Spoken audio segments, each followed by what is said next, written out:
Loué soit Jésus-Christ qui nous a appris ce que aimer veut dire. Sa grâce et sa paix soient avec vous. Monsieur Arnaud Dumouche, professeur de religion en Belgique, enseigne que l'Église propose aux personnes mariées, abandonnées par leur conjoint sans faute de leur part et qui se sont remariées civilement, de continuer à vivre leur adultère sous le couvert d'une pseudo-humilité ou spiritualité dite du publicain. Le publicain de la parabole, se tenant au fond du temple par humilité, se frappait la poitrine de componction et fut finalement justifié par Dieu.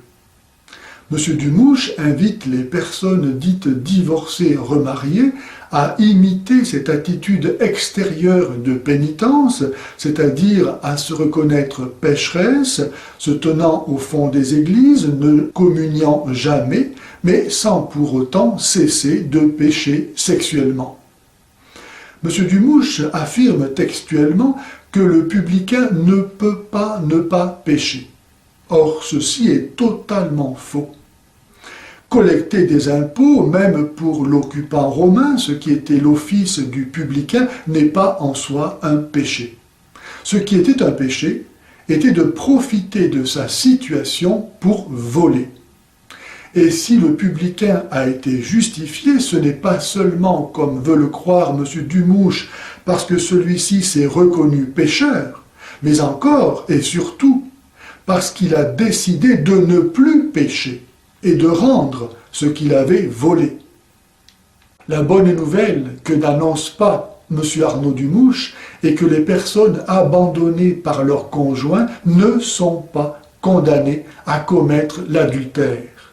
Le sacrement de mariage est justement là pour leur en donner la grâce, pour peu qu'elles vivent dans la foi.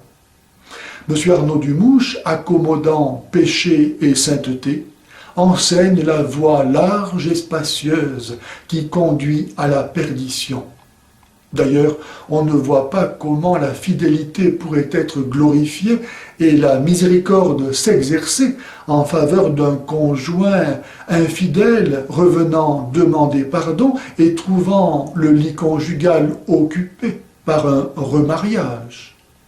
Bref, si la fidélité conjugale est capitale aussi bien pour le salut des époux que pour celui de la société qui en dépend directement, il n'y a rien d'étonnant à ce que la doctrine irréformable de l'Église sur l'indissolubilité du mariage, pour laquelle saint Jean-Baptiste a donné sa vie, soit l'objet d'attaques incessantes et même jusqu'au sein des paroisses. Moi-même, à plusieurs reprises, j'ai eu à subir la persécution pour l'avoir défendue. Une nouvelle fois, j'avertis M. Arnaud Dumouche du devoir moral pesant sur lui de réparer le péché de scandale causé par son enseignement.